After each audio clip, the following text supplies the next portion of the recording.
First, Luke 10. So, Luke 10:38. No? So, first things first. Amen. Akala ni Pastor Jules tayo nagsa-Sunday school. Okay. So, mainam nang tayo nakahanda, no? Anytime na yung mga ganong instances ay at least hindi tayo nag-iintay sa wala, no? Okay. Ang Panginoon ay laging may pagpupuna sa mga pangangailangan. Amen? Amen. So, nakita po natin na ang buhay natin ay punong-puno ng tinatawag na pressure. No? At yan ay nakita natin sa buhay ng isa sa mga alagad ng ating Panginoon. So, isa na dyan si Martha. No? Kaya ang mga nanay ay isa sa mga target na tinatawag na stress. Tinatawag na maraming intindihin. No? Sa pamilya, sa trabaho, no? Maging sa kanilang personal na buhay, no? So, nakita natin na bagaman siya naglilingkod, no? Subalit naroroon na hindi niya na ipa-prioritize ng tama ang kanyang buhay sa harapan ng ating Panginoon, no? So, balikan natin ang Luke 10.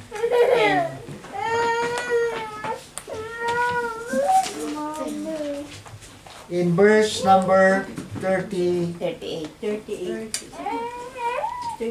9. No? And she had a sister called Mary, which also sat at Jesus' feet and heard his word. But Martha was cumbered about much serving, and came to him and said, Lord, dost thou not care that my sister hath left me to serve alone? Bid her therefore that she help me. So nakita natin na kahit ando na ang Panginoon, kahit kasama na niya, minsan ay hindi natin napapahalagahan. And it can happen, no, sa ating panahon ngayon. Ang nangyayari sa buhay ni Martha. In reality, no, hindi lang sa panahon nila, much more sa panahon natin ngayon. Kaya nga pagka nag-worship tayo, laging sinasabi ng moderator, dito na po tayo sa harapan, sasamba na po tayo, no? At yung nandiyan pa sa likod, no, ay pumunta na sa harapan, nang sa gayon tayo ay makapagsimula na. Bakit ayaw natin meron na iiwan? Ayaw natin merong left behind when it comes to prioritize the Word of God, no? So, ayaw natin i-less priority. Sabi ko nga, kung may pagkain dyan, iwanan nyo. No? Hindi naman mawawala yan. Hindi naman siguro mapapanis. Katulad nung kinain natin last week. No? Hindi naman panis. Parang napapanis na. No? Ang sabi ng salita ng Diyos ay unahin natin na makinig, maupo, no? At magbulay-bulay. Bakit? Yung tayo nga nakaupo dyan minsan hindi na natin maunawaan ano yung nais ng Panginoon. Yung wala ka pa. Mas lalong hindi natin maiintindihan. Mas lalong hindi natin magagrasp yung truth ng salita ng Diyos. At ito yung naranasan ni Martha sa kanyang buhay. So number 1, makikita natin yung salitang different. No? Although silang magkapatid magkasama sa isang bahay, isa ang kusina na ginagamit, no? Isang maaaring tigisang higaan sa isang bahay, no? Pero ganun pa man, meron silang different ideas of what is important. So makikita natin two different people, no? At isa na diyan si Martha and Mary. So, kahit na nagsaserve tayo sa Panginoon, pag hindi natin napaprioritize kung ano yung mahalaga, hindi tayo ibe-bless ng Lord. Kahit nasa church pa tayo, hindi tayo ibe-bless ng Lord. Pag hindi natin nakita yung kahalagahan kung anong dapat unahin. Okay. Number 2, direction. So, makikita natin yan sa verse 39. Ang sabi dito, and she said, and she had a sister called Mary, which also sat at Jesus' feet and heard His Word. So, direction. Ano yan? Yung presence, yung opportunity na ang Panginoon ay makapagtuturo, sabi diyan, at the feet of Jesus. So, nandun na siya, nasa harapan na siya. Ayaw na niya itong sayangin. Bakit? Magbibigay ng direction ang ating Panginoon. Salamat, may Word of God na isinishare. May Word of God na ipinangangaral. Amen? Kasi pag walang pangangaral, walang direction. No? Right. Walang correction. No? Hindi natin alam anong gagawin natin. No? Kaya salamat yung direction ng ating Panginoon sa buhay ni Mary ay malinaw. So, nandun siya, natagpuan, parang wala siyang iniintindi na iyahanda. Wala siyang iniintindi na pagkain pagkatapos ng preaching. No? Hindi mahalaga ang pagkain eh. Ang mahalaga, yung pinangangaral ng ating Panginoon. At yun ang nakita ni Mary. Amen? Amen. So, naupo siya doon at nagsimulang makinig sa ating Panginoon. Bakit? Hindi palagi pumupunta ang Panginoon sa bahay nila para mangaral, para mag-Bible study. At yung opportunity na ang Panginoon ay bumisita, sinamantala ni Mary yun. Makikinig ako sa pangangaral ng aking Panginoon. Kaya pagka pupunta tayo ng church, mahalaga sa isip natin, makikinig ako ng pangangaral. Kasi pag yun ang inilagay natin sa ating mind setting, no? Pagka nagsimula na ang worship, andyan ka na. Wala ka ng ibang iniisip, naiihi ako, kakain ako, magkakape ako, wala na. Ang focus na ng iyong puso, ng iyong isip, ay ang salita ng Panginoon. Amen. At yan ang nangyari sa buhay ni Mary. Nagkaroon ng direction. No? Tama yung sinabi ng Panginoon. Sa verse number 41. And Jesus answered and said unto her, Martha, Martha, thou art careful and troubled about many things. 42. But one thing is needful, and Mary hath chosen the good part. No? So, pinakita ng Panginoon na yung pinili ni Mary ay mas mahalaga. Yung ginawa ni Mary ay mas importante. Yung siya ay makinig sa ating Panginoon. Bakit? Ang kusina, andyan lang. Kahit umalis ang Panginoon, pwede kang magtrabaho dyan eh. Pero yung opportunity na ang Panginoon ay makapagturo, no, ay isang opportunity na hindi dapat masayang. Doon, kung para ipagpalit natin sa gagawin natin na iniisip natin mas mahalaga.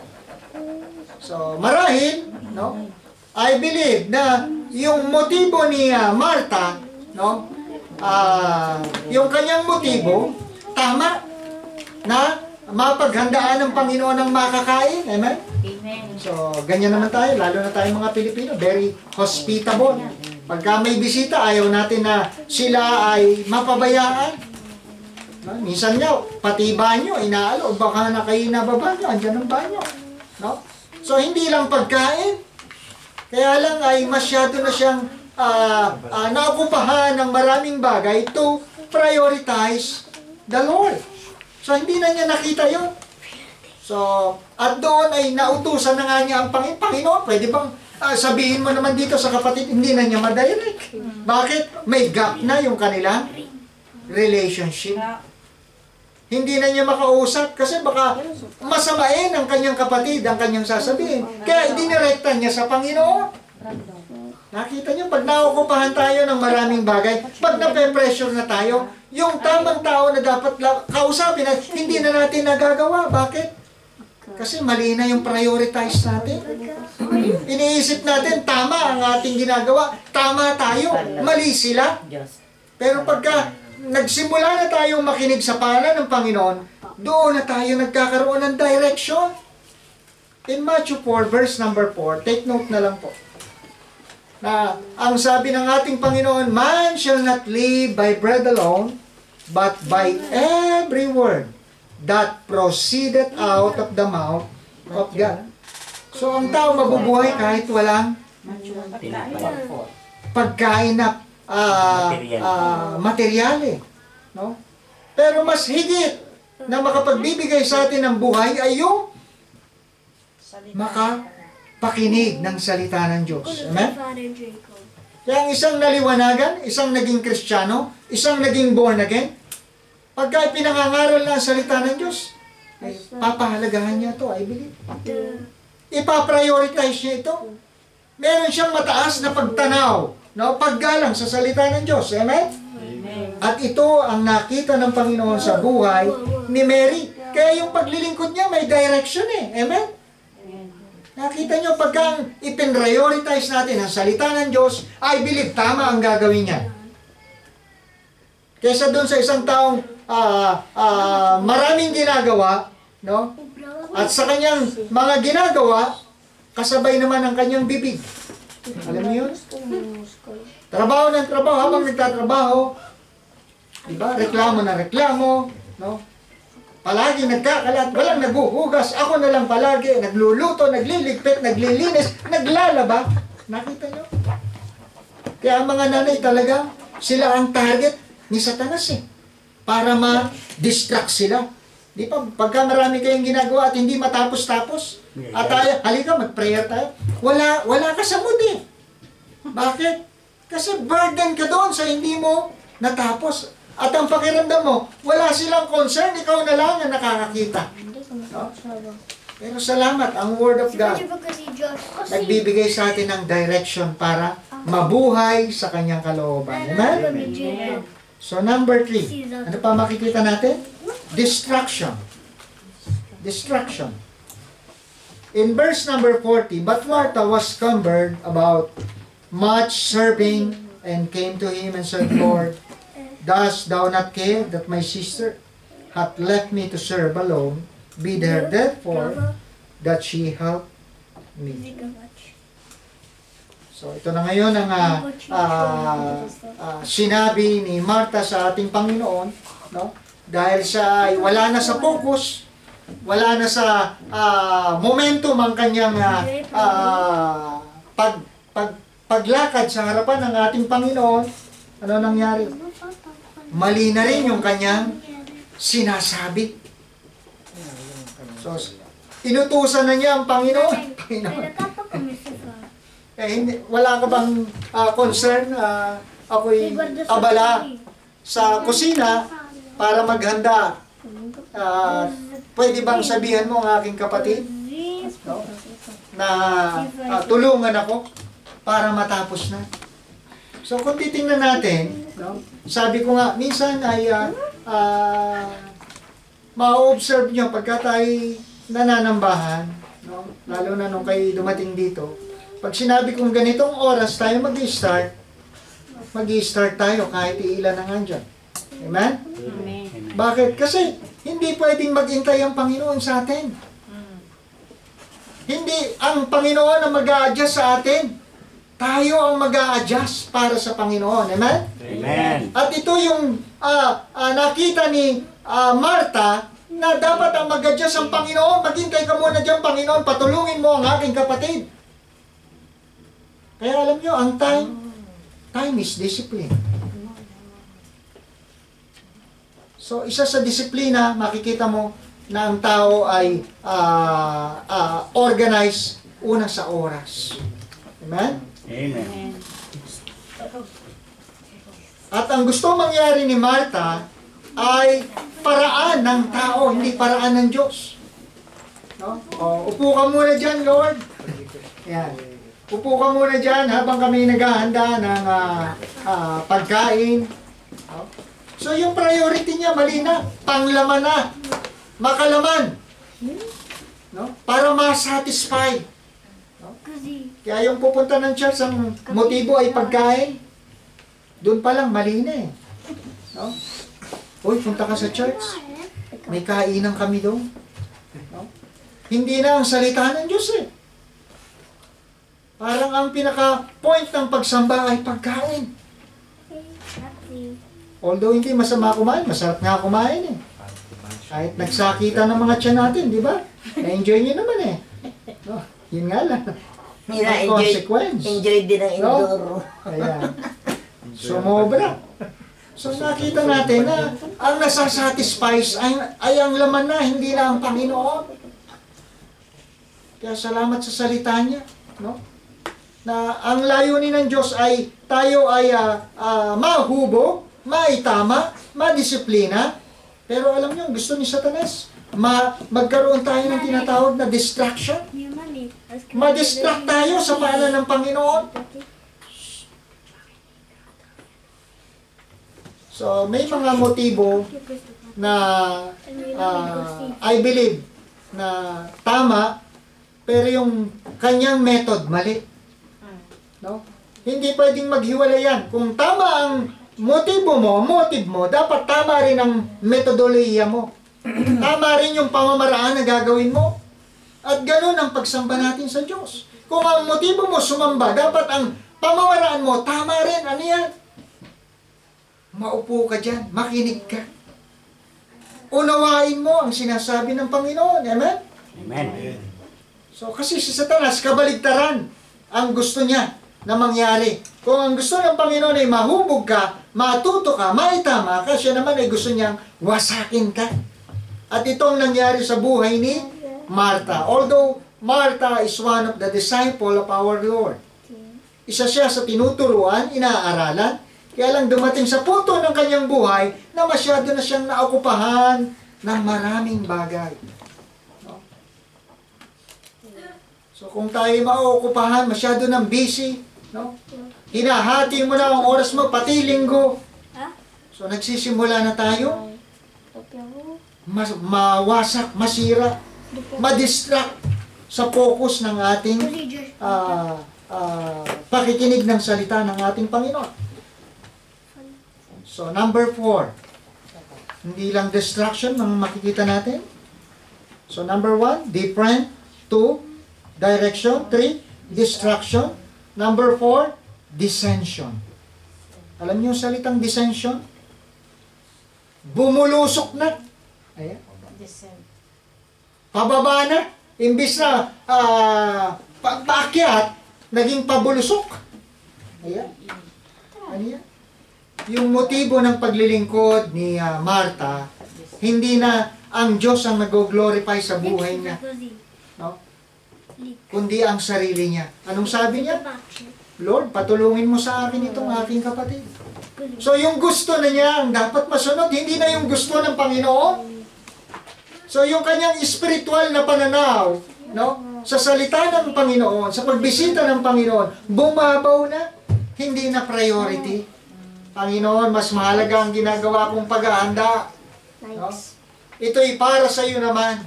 No? Magandang motibo niya eh. Di ba? I believe yung paghahandang ginagawa ni Martha, maganda ito sa mga nanay. No? Na nakikita niya na pagkatapos ng Bible study ng ating Panginoon, meron tayong pagsasaluhan na ma-appreciate ng Panginoon yung aking ginawang cake, yung aking ginawang tinapay. No? Yung pagkain na kakainin, makakalimutan ni Lord ang kanyang pangalan. So, nakita niyo? So, na-focus na sa sarili niya. Yung pamamaraan niya, siya na ang nag-glorify, hindi na ang Panginoon. Sa madaling sabi, yung pananaw niya sa spiritual na bagay na less prioritized na. So, mas mahalaga na yung kanyang personal na ginagawa kumpara sa gawain ng Panginoon. So, dissension.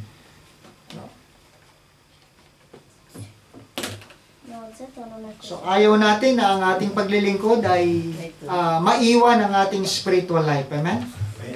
Sabi nga, when God increasing, no, your living, no, bine-bless ng Lord ang iyong pamumuhay, no, dapat ang ating buhay spiritual naman din ay hindi naiiwan. Amen? Amen. Dapat sumasabay siya. Kaya nakakatakot yung binabasa ni Brother Robert eh. Doon sa Deuteronomy, di ba? Sa chapter number 8. Sabi doon, beware. No? Mag-ingat ka. Saan? Na pag ikaw ay kumakain na at nabubusog, nananagana, ay makalimutan mo na ang Panginoon na nagpala sa iyo. Amen? So mag-ingat tayo. Minsan ay key opener na tayo binebless ng Lord in material blessing, and yet, ang yung spiritual life, na iiwan. Dapat magising tayo, mga kapatid, mag-ingat tayo. Ayaw natin na mas ma-prioritize ang material things sa spiritual things. Amen? Bakit? Sabi ng Pastor Jules, no, yung mga bagay na inihasik sa laman, aani sa laman. Makikinabang ka, yes. It will satisfy all your desire, no? O fleshly desire. Pero sabi ng Panginoon, yung nagtatanim sa espiritu, aani naman ang walang hanggan. No? So yung gagawin natin, no? Lalo na yung may kinalaman sa salita ng Diyos, sa kanyang gawain, sabi dito, aani ka, no? Hanggang sa kabilang buhay. Ibig sabihin ay makikinabang ka.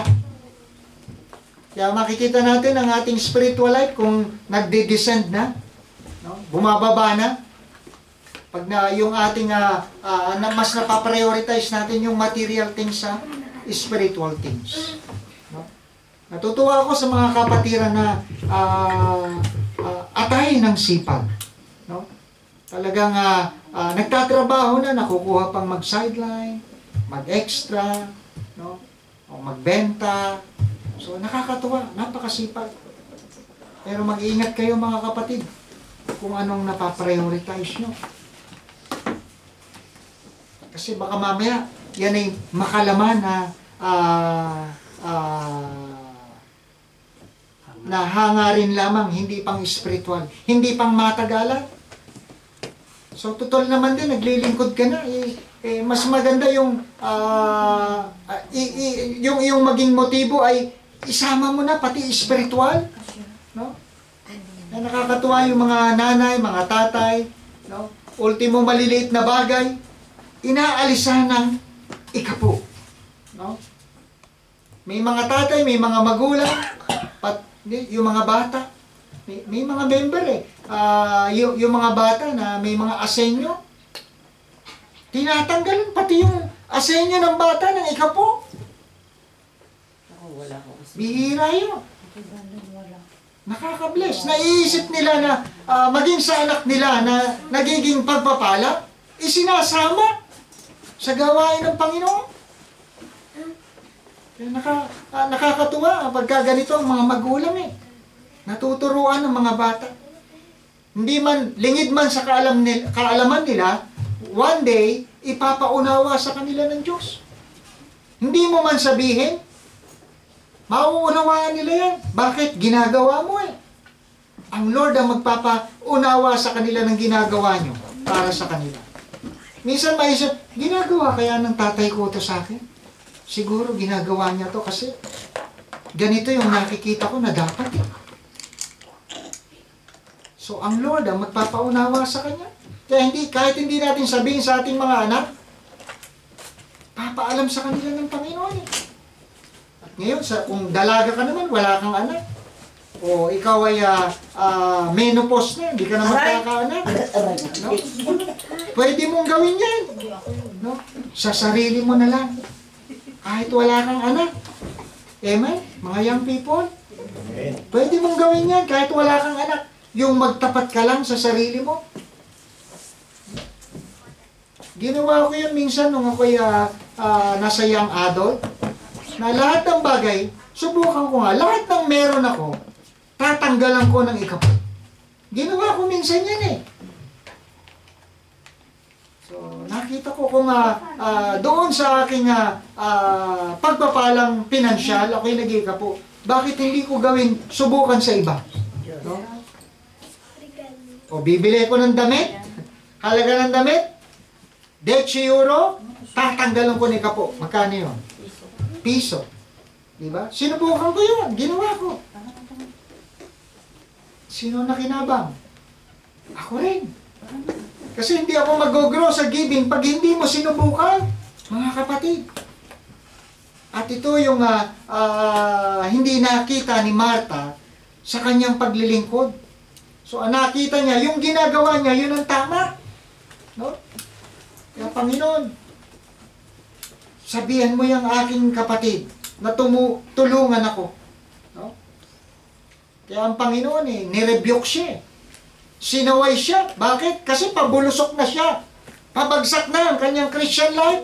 Mali na ang kanyang prioritize. Kaya nakita niyo ang pangalan niya, paulit-ulit na binanggit ng Panginoon, Marta! Marta! Bakit? Minsan tulog na tayo sa mga sarili nating mga ginagawa.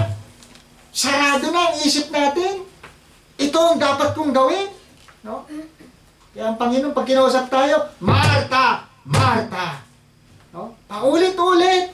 Tinatawag ang pangalan mo. Bakit? In the first place, anak ka niya. Gusto kanyang imulat sa tama. So, pinaalalahanan na siya. Marta! Marta! So, hindi ko alam kung anong damdamin ni Marta dito. Marahil baka nabuksan ang kanyang kaisipan nung sinabihan siya ng Panginoon, Thou art careful and troubled about many things.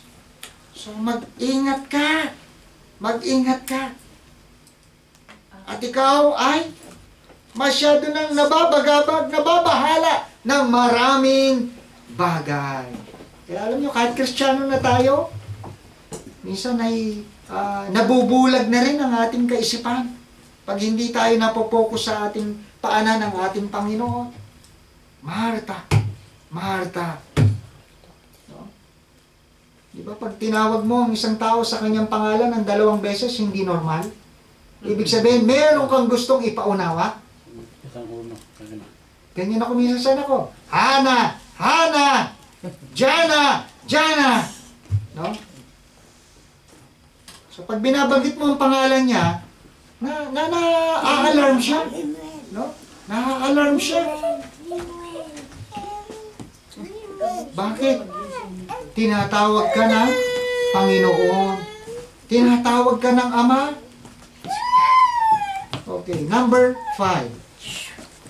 Panghuli. Devotion. Devotion. So, in verse number 42, but one thing is needful. Ito naman pala hindi natin kinakailangan, no? Gawin ang maraming bagay, no? Hindi natin kinakailangan mabahala sa ating mga ginagawa. So, isa lang. Sabi ng Panginoon, isa lang. One thing is needful. Ano yan? Sabi ng Panginoon, Mary had chosen the good part. Ano yung good part na yan? Which shall not be taken away from her. Ano yan? Yung siya ay makita ng Panginoon na nakaupo at nakikinig. Ba't hindi natin subukang maupo at makinig? Minsan, pressure na tayo, hindi na natin kaya, hindi na tayo makapag-focus. No? Pero bakit hindi natin pakinggan ang sinasabi ng Lord? One thing is needful. So, kinakailangan natin magkaroon ng devoted life sa ating Panginoon. Devoted saan? Sa Kanyang salita. Sa ating Panginoon. No? Naalala ko yung salitang devoted. Merong isa sa kapatiran na hindi ko alam ba't ginamit niya yung term na devoted. No? Kamusta na si kapatid na ito? Devoted ba? Ayan. Ibig sabihin, yung salitang devoted, tapat ba siya? Tapat. Ayan. No? Nakakatuwa. No?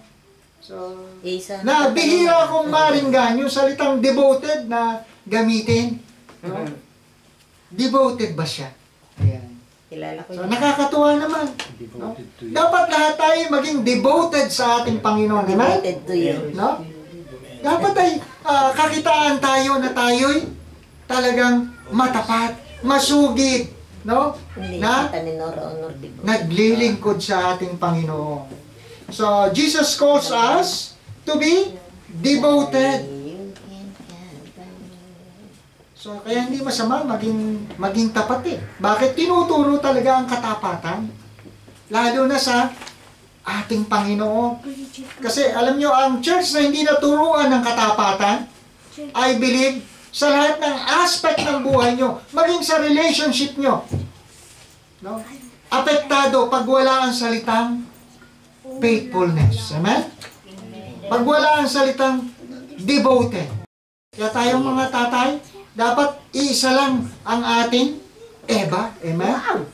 Sila lang, wala nang iba. Amen ba mga tatay? Amen. Ayan. Hagyan naman ka, amen. Parang hindi kumbinsan ko. Ayan. Amen. So, devoted tayong mga tatay sa ating mga bilis. Amen? Lumipas man ang panahon, sila pa rin ang pinaka maganda. Sila pa rin ang pinaka sexy. Amen? Amen. So, Siksik, klik. sila pa rin ang number one. Kasi kung ang pag-uusapan ay physical aspect, tatanda tayo, kukulubot yan. Diba? Minsan na isang beses na lang maligo yan. Diba? So, paano na? Pero kung tayo devoted sa ating may bahay, ano ba, itsura niyan, naligo man yan o hindi, sila pa rin ang the best, amen? Amoy pa rin. Sila pa rin, no? Amoy matanda ka na, Hindi pa pa rin darling. pagpapalit, amen? Amen. No? Ganun ba mga tatay? Amen. Ganun din ang mga nanay, dapat devoted din kayo, amen? Devoted to you. Yan ay vice versa. Pero of course, tayong mga lalaki ang inutusan ng Lord. Sabi ng Ephesians 5, na husband, Love your wife. love your wives. Tayong inutusan na mahalin sila. Oo. Hindi ang wives ang magmamahal sa atin. Oo. Kung ano yung ipakikita natin, yun ang kanilang isusukli. Yun. No? Ano pag amoy pa ka ng Ayan. So, hindi pinag-uusapan ng amoy, ang kagandahan. Ang pinag-uusapan dito ang katapatan. Amen? Amen. So, kasi pagkakatapatan, anong itsurin, anong amoy niyan, siya pa rin. Ayan. No? So, kahit itapat pa dyan yung pinaka magandang babae sa balat ng lupa, yung may bahay pa rin natin ang the best. Amen? Amen. Ayan. Paano sa ilong lumabas? Miss Universe ng buhay ko. Sila ang number one. Okay, sa ating pagtatapos, first things first. So, mahalaga na ang Panginoon ang ating i-prioritize. So, pagka tayo masyado ng nababahala sa ating paligid, sa ating mga ginagawa, lagi natin iisipin, the Lord is there. No?